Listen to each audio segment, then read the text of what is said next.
Want to know how to disable or enable boss fight in Snake.io? Well, no worries. In this video, I'm going to show you an easy step-by-step guide on how you can do it.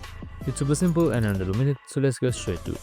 Now, first things first, simply open up your Snake.io application, and now once you have done that, you should be provided with this screen right here. And once you are there, here on the navigation on the top left side, you should be seeing the gear icon right here. So this is your settings, so just simply select it. Now once you're finished with settings, here you should be seeing various options. Now right below controls, you should be seeing something known as gameplay under the toolbar icon. Just simply select it.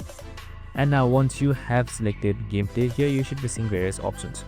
Now in order to enable or disable boss fight is super simple. You can just simply see boss fight right here, so you just simply turn it off or on. That's it. Super simple and easy.